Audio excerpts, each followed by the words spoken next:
Let's go. Yeah, that's real, bro.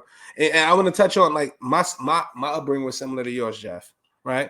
Was an AAU basketball, so all of that, was a star basketball player on the team. But I went to Catholic school all my life. So the people that I saw, right? I was in school with the Puerto Ricans, the Spanish, Asian, Middle Eastern, African, everybody you can think of, right? These are my classmates. So like what I learned from them, right? And my motivation, I'm gonna keep it real with you, just like you said with your parents, was mine. Mom is going to get her master's degree. She's trying to be assistant principal. She's going to Fordham University, right? Nobody to pick me up. My cousin has to pick me up. She's cooking while she's sitting there trying to graduate high school. My pops is working 2 jobs from 7 o'clock in the morning to 11 o'clock at night.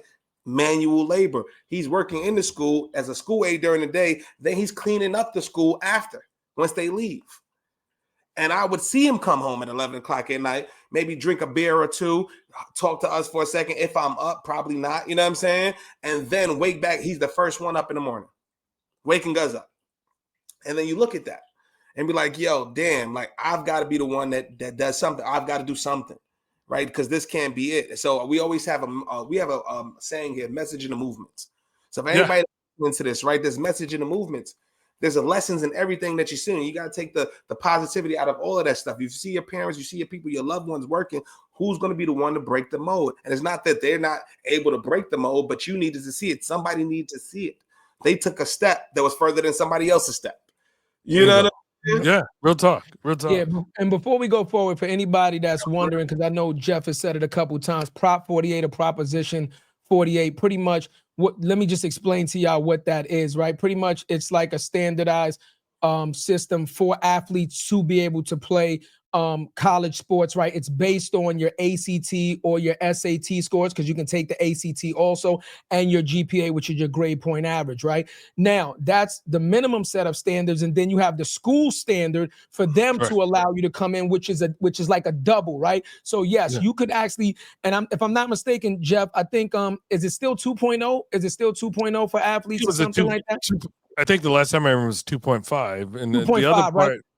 The other part I'll say, for most of us, not only is it the scores, federal funding is tough. Federal funding, right? There right. you go. So ladies and gentlemen, right? This is why, when we're kids and stuff like that, and a lot of us urban kids can understand when your parents are pushing for you to get these good grades, it's not only because it helps you in that school, but what it does is it opens up your opportunities now for when you do apply for these colleges, because seats are limited and they're getting tens of thousands of applicants every year, right? For sports and arts and etc. This is how they pick through the people and say, yes, you are allowed to come to the school that you pick. This is why a lot of times college kids will apply to multiple schools, right? Because you might not get your first school, right? You might not get your second. And now you have to apply to multiple schools, to give yourself an opportunity to still get a college education, just in case you don't get your first pick due to, whatever circumstances of the selection process that stopped you, right? So right. And there was no Common App. Yeah. Right. You had to fill out every school. So every school, right? Yeah. And so Jeff, let's talk about let's fast forward. Like you're in Pepsi, you're working the summer, you got the UT team, How did we get to creative marketing, advertising? How did we get to that? Oh man, that was many years later. Okay, walk us through. Walk us to the moment that you got to it. Yeah. So and it all plays a little bit to what I didn't get, right? When I ended up at Pepsi, Pepsi at that particular time, and even in my book, when you think about the integration of these companies, a lot of it happened in sales. So if you look at the history of advertising, brands wanted to get into African American neighborhoods at that particular time. So they had an ethnic-based sales force, African American sales force. So Coke and Pepsi, 40s and 50s, basically had the strongest programs in terms of how African Americans got into what we know today as brands, right? And so Pepsi had a similar program, and what you'll see even today, these programs will come and go, ebb and flow. And this is at the time Pepsi had acquired a lot of franchise-owned bottling organizations, and they were making them into corporate-owned FOBO and COBO, owned bottling organizations, and so they needed talent, and specifically diverse talent for their pipeline. And so for a lot of folks who you may see at high positions today, over the last 30, 40 years, it usually came from one of those SIPE, summer internship programs. And so my program sent you to Pepsi South, which was the headquarters in Dallas, Texas. And here's the kicker. You're with all the other interns from, the Harvards, the Stanfords, and all these other schools. And then you had these group of people from HBCUs who were competing for the next slide, right? And then they sent you to Purchase to get your exposure in terms of the headquarters. So phenomenal program at that particular time, and exposure open your eyes. And so for me, my summer internship was a television commercial, and it was around the birth of a new nation. And so for me, I shot a video for my summer project that talked about a baby of, you take a 1 liter and you take a 20 ounce. They were introducing a 20 ounce package, single serve, right? 20 ounces today. But if you think about, you had no 20 ounces in the early 90s. People didn't consume that much Pepsi in one city. It was consumed, and you had to make it cool, because branding, marketing, cool. Education. Bingo. And I shot that commercial not knowing like that would be an aspiration for me getting into advertising.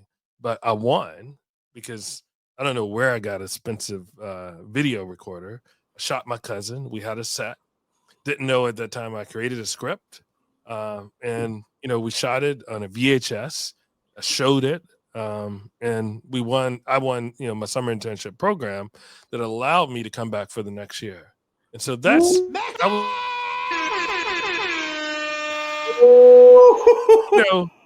I didn't know the route. I didn't know what an agency was or creative or any of that stuff, right? I just knew, had an idea, creative, birth of a new nation, get a 20 ounce, comes out of the freezer. That's the birth.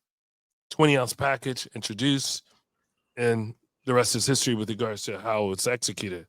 But the reality is that, I came back the second summer, elevated me to shadow a district sales manager, got a final offer to be a district sales manager trainee at 22, 23, which meant that I managed, 14 route salesmen. And so then I moved to Augusta, Georgia, to start there permanent, and, went from district sales manager trainee, district sales manager, territory development manager, where I managed pretty much Augusta and North Augusta. So you think that's a border between Georgia and South Carolina. Yeah. Home of the Masters. That's where I got exposed to golf. I didn't even know what the Masters was at that particular time until my great uncle started calling me. So but again, that was at the time the expansion of Walmart and mass in terms of food, drug, and mass. So critical time. Flash forward, stayed there 4 years. Lady by the name of Candy Walls from Pepsi, who had graduated from Harvard Business School, and she came, tapped me on the shoulder, just like, "How long are you gonna stay here?" I was like, "What are you talking about? I'm chilling. Like, I got my townhouse, got my fat car, company paid. I already made it. This single, is my top. I'm chilling. Wildest dreams, right? And not, make decent. I got access to everything like within that market, right?